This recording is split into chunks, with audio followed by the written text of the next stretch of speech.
Why, hello, my friends. It appears as if the drinker did not like it. I secretly always hope that he doesn't like certain movies because it's going to be funnier. I enjoyed myself in this, but it definitely wasn't the other ones. Let's get it. Now, anyone who knows me will tell you that I've always had a soft spot for big, bombastic 1980s action flicks. When I was a kid, larger-than-life stars like Stallone, Schwarzenegger, Willis, and to a lesser extent Van Damme were the personification of everything that was, is, or ever could be awesome. And so, the Expend4bles franchise was really a no-brainer for a guy like me. Take a bunch of aging action stars from a bygone era, give them enough guns and ammo to invade a small African country, and turn them loose in a series of improbable adventures against an array of terrorists, corrupt government officials, and evil mercenaries, all determined to bring about global destruction for a variety of poorly explained reasons. The series was intended as a glorious throwback to the old-school action flicks that guys like me grew up with, and there was real enjoyment to be... You guys know I've never once seen a Chuck Norris movie. I have never seen a Chuck Norris movie. What is his best movie? Can you guys help me out and tell me? Listen, I know you're probably like, what? Listen, this is why. A lot of these action movies came out when I was a kid, right? Seeing him get beat up by Bruce Lee, which we know is a movie, but as a kid, it made him look bad to me as a kid, so I never wanted to watch him. He was just like second rate to Bruce Lee, so I never wanted to watch his movies. And that's why. And then as I got older, I just kind of forgot about him. You know what I mean? And then he became a meme and all this other stuff later. And I've always thought to myself, you gotta go back and you gotta watch the Chuck Norris movies. Like, isn't he in something like Delta Force or something? I know, help me out in the comments. I know you guys are like, what? Yep. And I know he was Walker, Texas Ranger, but by then he was older, and one of my buddies was telling me, he was like, he throws kicks in slow motion now because he's old. So yeah, it's not what you. I'm like, okay. So I never really watched that either.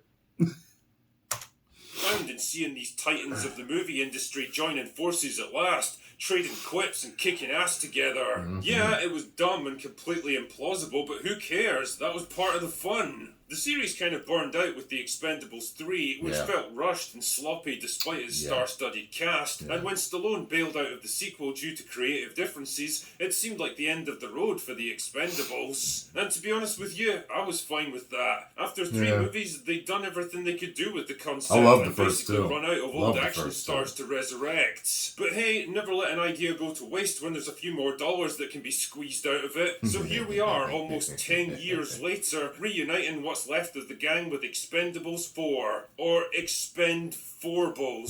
Seriously, fuck off with these stupid gimmicky names. Fant4stick, anyone? Nah, whatever. In the same way that you feel oddly compelled to look at a road traffic accident as you drive past, knowing the police will never be able to pin it on you as long as you can get your car to a body shop that takes cash and doesn't ask too many questions, I felt like I owed it to childhood drinker to go and see this movie.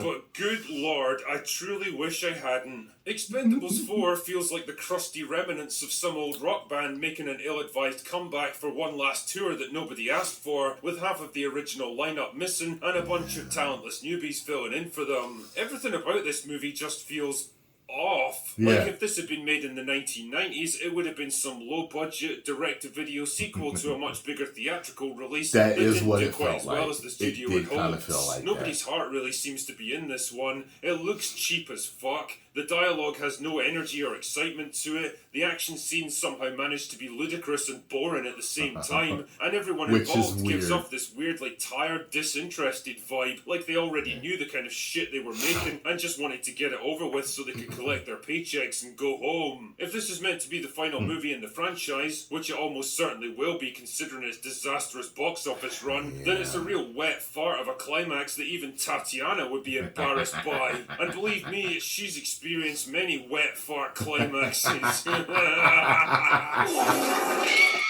The movie once again picks up with Barney Ross and Lee Stallone and Statham, who look like they desperately want to be somewhere else. The boys get recruited by shady CIA man Marsh for a mission in Libya. Their objective is to stop evil mercenary guy from stealing a bunch of nuclear warheads from an old weapons plant while he's in the process of stealing them. I kid you not, in the time it takes Statham and Stallone to gather their team, brief them on the plan, fly from America to North Africa and get out to the weapons plant, the assault to capture the place is still underway. Oh my goodness, you totally can't tell that this whole section was written later and awkwardly shoved into the existing scripts. Those Hollywood screenwriters really are worth every penny. Anyway, the mission goes tits up faster than a Kirkcaldy girl after 2 cans of white lightning, and Barney ends up getting killed when his plane crashes.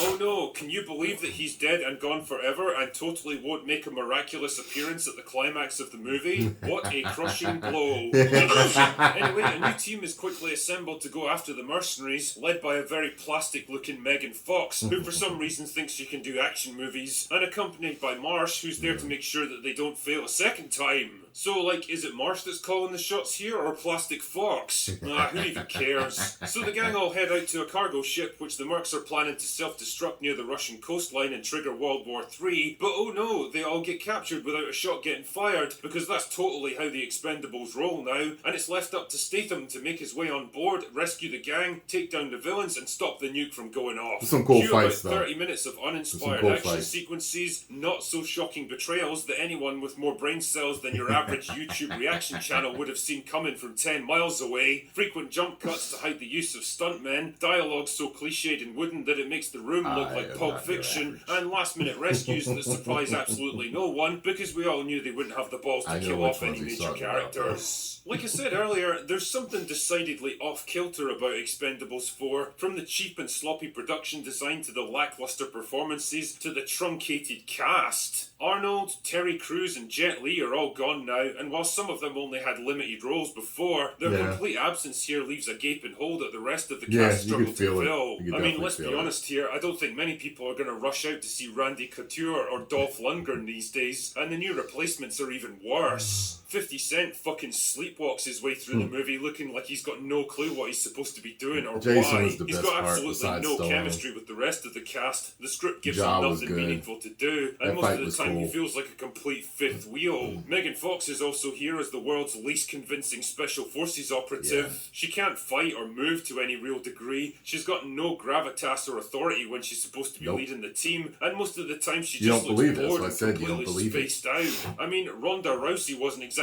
winning any Oscars in the previous movie either, but at least she actually knew how to fight, so you could buy into her action sequences. Really, I can only think of 2 reasons why Megan was cast in this film, and to be fair, the director makes good use of them at least. The only guy who actually seems to be enjoying himself is Jacob Scipio, as the son of Antonio Banderas' character from the previous film. He's a dead ringer for the guy, and even has his voice and mannerisms down to a T. His scenes are probably the only time in the film when I was actually enjoying myself, because he clearly was too. Hello, Magnusites. Come on my adventure with me. Like, he talks like that the whole time.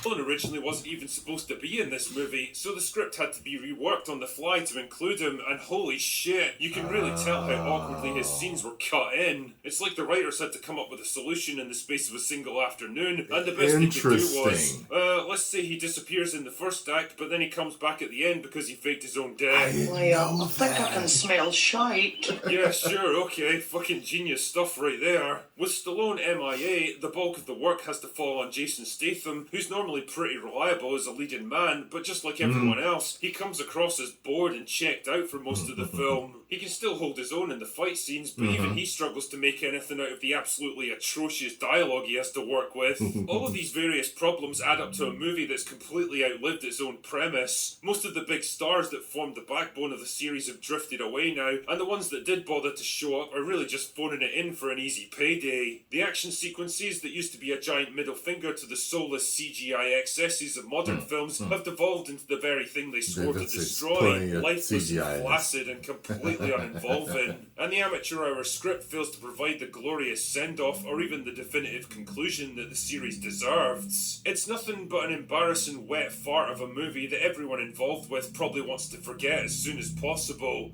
including me. And as it happens, I know just the thing. Anyway, that's all I've got for today. Go away now. Good job as usual, Drinker. As you see, he didn't like it. But I think I'd even said in my review, like, I could see people thinking it was a bad movie. I think. What did I get? I think I gave it a 3. But yeah, it lost its magic. It does not feel like the first two. I love the first two. And I don't remember the third one. So that kind of, I guess, maybe the third one was a 2.5 or a 3. That was forgettable. 3 is above average, you know what I mean? But it doesn't mean it's great, So, yeah. Post comments down below. Let me know what you all thought. If you enjoyed my reaction and thoughts, hit the like button, subscribe, and share. And subscribe to the Drink Air. That rhymed. I had to play the game. Bars! 10 million subscribers.